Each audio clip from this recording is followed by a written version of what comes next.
So, hello everyone. Welcome to this week's installment of ClueCon Weekly. This week with us we have Lorenzo Miniero from Naples, a friend of mine and a famous member of the WebRTC community. Welcome, Lorenzo. I'm happy to have you here. Oh, thank you for having me here. It's always nice to chat with you. For the few people who don't know, Lorenzo is the founder of the Janus project and of the Meetecho company, together with other people, and is an expert in all things WebRTC and streaming and broadcasting, which is what I'd like to start from today. Lorenzo, I know you've been doing a lot of work about streaming and broadcasting music in particular, making it possible for artists to collaborate. So, what have you been up to? Yeah, I think it all started, I guess, from basically from my own interests rather than, let's say, a real business use case, if you will. So basically, 2 or 3 years ago, I started tinkering with music again. So starting playing my guitar again that had been closed in a closet for way too long, or started playing a bit with the different applications that exist in the Linux ecosystem to actually record, process, master, mix music, and so on and so forth. So this was a brand new world to me, which I delved in really with pleasure. So it's become a really interesting hobby for me. And that basically sparked my interest mostly because that was basically me tinkering with music from on my laptop and so on and so forth. But as you know, then the pandemic started and hit the music business quite a lot. So it didn't hit me personally because I'm a couch player and basically a living room musician, if you will. But a lot of people were affected by this, mostly because they couldn't go around playing music anymore. It was hard to meet with your friends or with your colleagues to record music together, and so on and so forth. And that basically sparked my interest. So considering I love music a lot, I love writing music a lot as well, and I love WebRTC because that's what I do for a living. I started thinking, could these two words actually collide somewhere? And in fact, that was the basis for a presentation that I made last year at FOSDEM, which was indeed called "Can WebRTC Help Musicians?" And it was a very generic overview of different use cases that exist in the music world. So the very basic use case can be music lessons. You are a teacher who wants to teach a student how to play the saxophone or the guitar or how to sing and so on, but you cannot meet in person to do that. So how do you do this? And so in that presentation, I explained that this could be seen as a byproduct of traditional video conferencing, if you will. So it's not that disruptive. It becomes more disruptive the moment you try to do some more interesting things. So how do I do a jam session online with WebRTC instead, considering that there are latencies involved? How do I capture my music instruments if I'm using a browser, for instance? Or how do I stream a concert, or how do I consume a concert as well via WebRTC? Because especially when you are doing a virtual concert rather than a real one, in that case, participation can become a challenge because you really don't want musicians to just play to just the people that are recording them. And as a consumer of a concert, it is sometimes a bit sad to just watch a screen and watch people play and not have all the benefit of actually feeling that you are part of an audience, for instance. And this is one of the things that people have started experimenting with virtual audiences for concerts. For instance, there are examples out there where you have bands that are playing in a closed environment, but this closed environment has walls of people all around them that are actually people streaming their webcam from home, so that the musicians get to see their audience, the audience see that they are not alone in all of this. So there are different things that you can do with technology in that respect. And WebRTC is definitely a very interesting asset here because it provides what other traditional broadcasting technologies don't, which is a very low latency in that regard, which is important, especially if you want some sort of interaction to take place. And even more important when you start saying, how do I play a jam session online? So it's not just a group of musicians all in the same room broadcasting to a virtual audience, but 3 or 4 people playing together, each from their home. And in that case, WebRTC becomes even more important because it's really the only technology that would allow you to do that in pretty much real time. So these were basically the macro categories that I was interested in. So I really don't have any, let's say, business use case or business applications. Let's say I didn't really do anything from a product perspective, but I experimented a lot with researching and all of this. And for instance, the ClueCon Dangerous demo was an opportunity to show also a bit what I was tinkering with that there, because at the ClueCon Dangerous demos, I showed how you could use new protocols for broadcasting purposes, one in particular called WIP, which allows you to do WebRTC ingestion to a media server. And so I showed how I basically used an open source broadcasting software like OBS to capture me playing guitar over a backing track. And then I used NDI to basically consume this and pass it to my WIP client, and the WIP client would send it to Janus. And basically there was a WebRTC audience that was consuming me playing guitar at home. So that was basically the small seed, the very small foundation of how a broadcasting concert may look like, especially from a, let's say, more studio-oriented perspective, because in this case, we're just capturing a webcam and microphone directly and we're exchanging media with each other. The moment that you have a band playing music somewhere, you probably have some more or less professional equipment that is capturing everybody, that is doing some direction, switching cameras back and forth, and so on and so forth. And they typically use their own software to do that. And so you need to have ways to basically take this stream that is usually not a typical source for a WebRTC stream, put it into an application, and then this application can then broadcast via WebRTC somewhere. So now I'll shut up a bit because I noticed that I've been talking pretty much nonstop for 10 minutes. That's super interesting. Yeah, let's start from the hardware probably problem, collaboration. So there's always some latency involved in WebRTC, and even if it's less than HLS, less than streaming in general. So how do you manage people being able to play with each other at a distance? I am a bad drummer. I played drums for a long time. I never got good at it, but I still like doing it. And to me, it feels like it will be hard to synchronize with the other people that were playing with me, unless there's something you could do that space. Yeah, that's like indeed quite hard. Yeah, because this is something that I've only partially tackled so far. So, for instance, right now I created a prototype application of a native application that can actually be used to play together, and the idea was basically to have a native application that could interact with the Jack framework on Linux. And Jack is conceived to be basically is the audio server on Linux that allows you to work with very low latencies. So it's what you use when you record music, when you play music on Linux itself. And it needs to be a native application because browsers don't support this. So the idea was to, first of all, take advantage of very low latency on the capture and rendering part itself, and that's what JAX helps you with.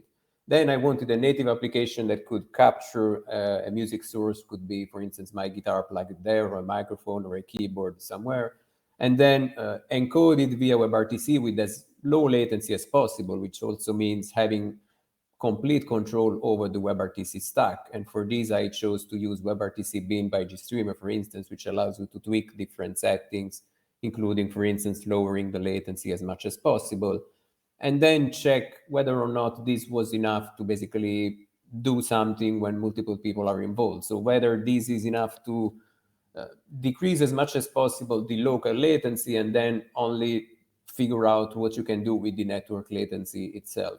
Because then it becomes a matter of make sure that you are wired and not using Wi-Fi, how far are you from each other, and so on and so forth. And this is something that I've only started to touch, mostly because I've mostly done this by myself. So it's also very hard for me to evaluate whether or not there is actual latency and so forth. So I did some local tests in the past when I was just by myself at home, but in that case I was using Wi-Fi rather than wired connections, so it was not really a reliable source of information. So what you say is definitely an important point, and is a point that some other custom applications that are not WebRTC based typically deal in different ways. So for instance, there is a framework that allows you to have a virtual clock that is basically happening on the server instead. So the there is a clock that synchronizes all the stream on the server side and then artificially introduces latency for everybody depending on what you have there, which means that everybody will perceive some latency because even if they wouldn't need to because they have good connection, mostly because there are other people that need some more. So you have to be a bit accustomed to that, but in principle, it's supposed to help with that. I don't know if this is possible with WebRTC as well, and it may be possible if you work with the native stack rather than the browser itself, for instance, but it's definitely a place to do some more research in that sense. So definitely more than I did so far, because I really just wrote basically the foundations. So a native application that can be used as a prototype, and then it should be tested to see where we can basically tweak things in order to improve stuff as a consequence. Yeah, that's super. So yeah, there is a need for something, let's say client side, to actually do the stream synchronization at that level. Yeah. So going to concerts instead, there is a lot of demand, and me and you have been having a lot of conversation about that for large scale, low latency streaming, because people have learned they can go to events from the comfort of their homes. In my opinion, essentially, which is it's how it feels like to me. And what are the main protocols and tricks and applications you can suggest there? You mentioned WEP, which I don't know much about. So if you have any information on that, I'll take the chance to ask for the audience, right? Yeah, no, absolutely. Definitely one of the first starting points there to help the broadcasting industry move closer to WebRTC in the first place, because in general, the broadcasting industry tends to use the protocols that they've been using forever or that are most familiar with. So, which is typically RTMP for ingestion from popular broadcasting tools, and then you use HLS or Dash or similar things to actually distribute the media, because it's easy to do with the CDN and relatively cheap as well. You can take advantage of very huge streaming providers out there, like you can stream to YouTube Live, or you can stream to Facebook Live, or whatever. You know that they have the infrastructure. You just send the stream there, and they worry about basically serving millions, if there are millions of viewers that you have to worry about. When it comes to WebRTC, there's of course some more challenges, and let's say there was a bit of FUD about WebRTC as a broadcasting technology in the past, which has pretty much disappeared, because basically all the things that people were really worried about were either, let's say, a limited knowledge of WebRTC as a technology, or indeed some things that were partially missing but are not missing anymore. So for instance, WebRTC does have access to very high quality audio and video as well if needed. It now has support for SBC, for redundancy, and for a lot of other things that help with the reliability of the media, for instance. But one of the greatest obstacles in basically making streamers and broadcasters accept WebRTC as a technology there was a simple way to do ingestion, basically, because the greatest benefit from WebRTC you get when you have WebRTC end-to-end. So the moment you have something that is not WebRTC in the middle, it typically means transcoding or some sort of adaptation anyway, and that means introducing some delays somewhere. So if you use RTMP for ingestion, for instance, and you want WebRTC for distribution, they typically don't always use the same codecs on both ends, which means that you'll have to do some translation process there. And it means that you are taking some time before the media eventually reaches the audience. And so ideally, you want to be able to ingest WebRTC and then just relay the stream internally via WebRTC again. So possibly still doing some transcoding where needed, for instance, if you want some content adaptation, or maybe the stream is high quality and you want to serve some limited devices as well, then transcoding there might help. But in general, the idea is just ingest WebRTC, distribute it internally, and then make it available to everybody else, which is the main problem, because all the tools that are available out there as streaming technologies typically do not support WebRTC. So they typically stream via the protocol that all media servers support right now, which is most of the times RTMP, for instance. And so the first step is basically allowing these tools to also use WebRTC. And in order to do that, you need a simple protocol to do that, and a simple and possibly standardized protocol to do that, something that is relatively straightforward to introduce and integrate in these applications like OBS or others that are available out there. And this is what WIP is trying to do. So WIP is basically nothing else than a very simple HTTP-based protocol to do just media ingestion. So it just used to make sure that you can get a WebRTC stream from a client to a server, nothing else. So Is it much pull simpler. based? Is web pull based or push based? Meaning that you start a web server and then you point a content producer to the web server, or is the web server connecting to the content producers? Yeah, actually, HTTP is only used for signaling. Everything else is just WebRTC. So, in really, it's very simple from a conceptual perspective, because all you need to do to get WIP working is you prepare your SDP offer and you put it into an HTTP post. You send this post to a web address that is the WIP server. The WIP server sends you an SDP answer, and in general, you're done. So you've done your offer answer. Then if you want to trickle, you can trickle, but otherwise you have your offer, you have your answer, then all you need is a WebRTC stack to exchange media. So everything works exactly as it does, as we are doing right now with Cantina, for instance. So it's basically, it's just a different way of signaling a WebRTC stream, but it's a very simple way of establishing a WebRTC stream, which is the main point that WIP is trying to push, because you need a simple mechanism to integrate this into a broadcasting application. Because typically when you configure a broadcast in those applications, you just typically need a one-line URI where that says, for instance, send this stream to this address on YouTube Live, for instance.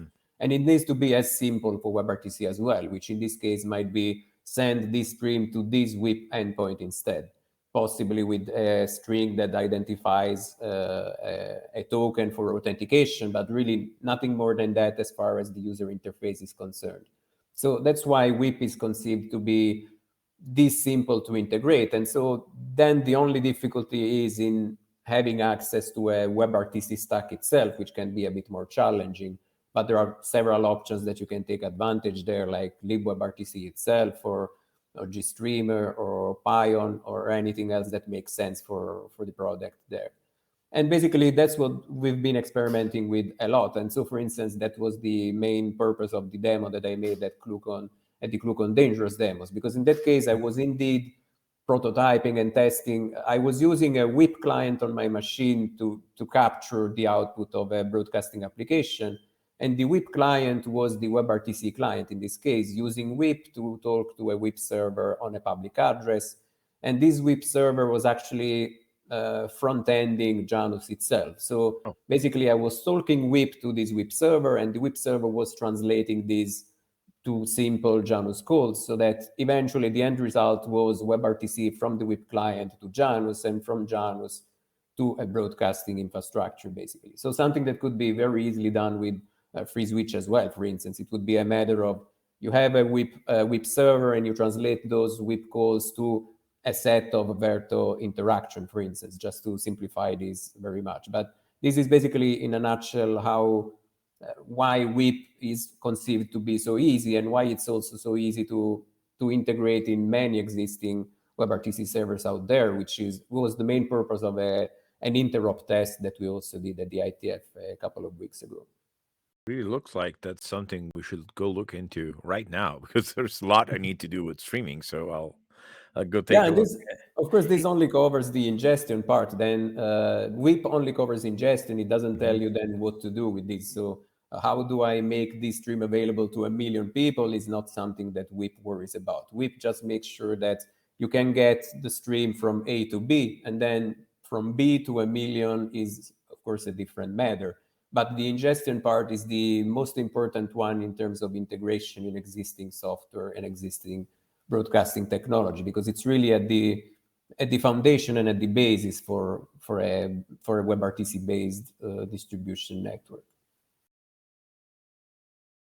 Nice. There's a lot there to work with. So, question for you: is WIP an IETF standard? Is it something we can find online, or Yeah, absolutely. So it was proposed about a year ago, and recently a working group was created to work on exactly this. So the protocol is called WIP, while the working group is called WISH, as in WISH. And Mhm. so if you go there, you'll find some more information about the scope itself, and you'll find that the only draft that is currently being worked on is indeed the WIP specification, because that's the main purpose of the working group charter. Okay, so I'll go look right now. What else? Okay, so distribution. So yeah, you're right. We spoke about ingestion, right? But Yeah. there's a lot more to do when you're doing WebRTC streaming. So, what architectures have you looked at that help you distribute the content?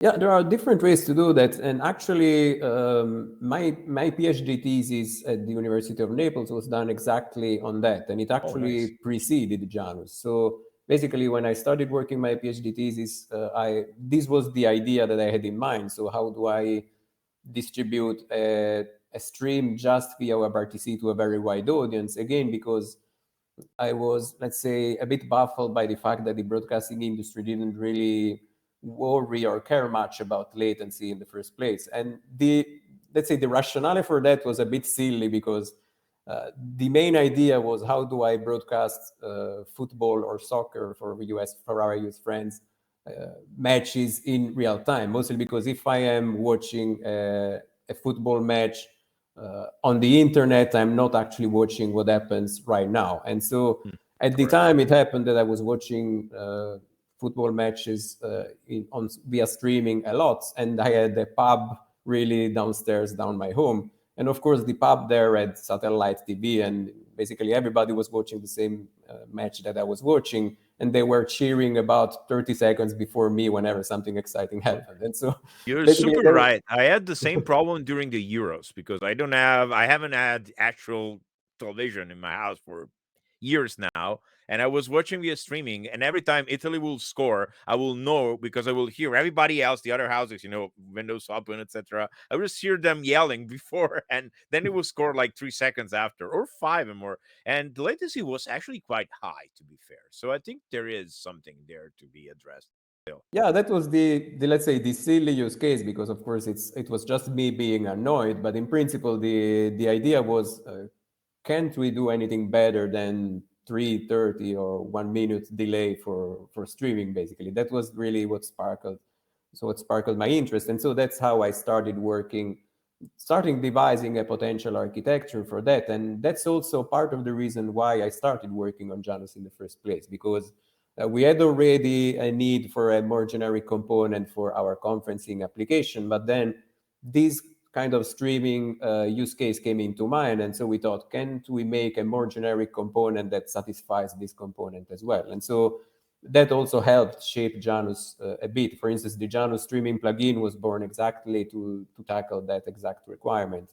And so basically, the idea that we had at the time, and that we still use to this day in several contexts, so for instance, in some consulting that we make here and there, is really just to deploy some sort of a tree-based distribution, where you have, again, you have that single point of entry that may be, for instance, WIP ingesting WebRTC media. And then basically you have this WebRTC stream, and WebRTC is basically RTP on steroids. And so basically, if you remove all the WebRTC layers out of that and you just stay with RTP is much easier to basically distribute and manage in your internal network, because it doesn't have all the WebRTC overhead. A lot of applications understand RTP and don't understand WebRTC. In some cases, you may not need those applications to know about RTP, but just know, for instance, about UDP to be able to relay packets here and there. But the main idea was, if I have a tree-based topology that may have 1, 2, or 3 or more layers in the middle, the only important point is that I go that single point of ingest to a pool of other WebRTC servers on the edge. So as long as the media through this tree-based reaches those servers at the end, then those machines at the edges can distribute to the WebRTC audience on behalf of me. So if, for instance, I'm using Janus for this, and I use Janus at the ingest point via WIP, and then I use and then I have 100 Janus servers that just take care of streaming, it means that I can serve 100 more times than what I could serve with a single Janus instance in that case, because I distribute the RTP stream internally, I trickle it down to all of the servers that actually need it, and then I make sure that those servers are actually responsible for the distribution part. And using RTP there is also very advantageous for different reasons, because again, a lot of applications can use it, but you can also take advantage of, for instance, multicast or even software-defined networking to do some rules, or even just plainly IP tables to route packets where you want them to go. So it basically gives you a very simple yet effective way of distributing the streams to multiple machines at the same time, all from a single stream that basically trickles down. And so it doesn't matter if you need to serve 1 million people or 100, you just trickle that single stream to all the machines that need it.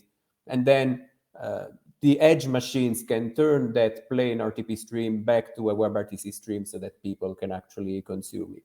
And so in that case, since you are not doing any transcoding or so, the only latency may come from crossing the different layers that you have to cross. And so in that case, it becomes more of a networking problem. So how do I reduce this as much as possible? Or possibly which makes it much simpler. Well, much simpler. Makes it simpler because networking can usually be figured out somehow, right? Yeah.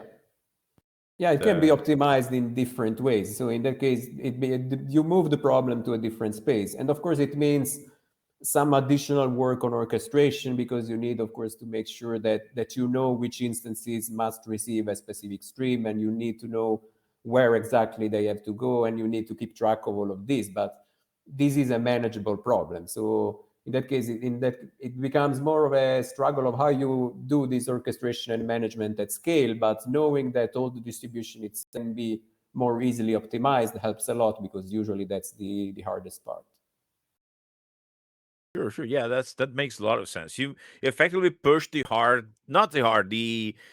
solvable problem to somewhere where it's actually already almost solved. Because honestly, broadcasting RTP over private networks or whatever is not super difficult, right?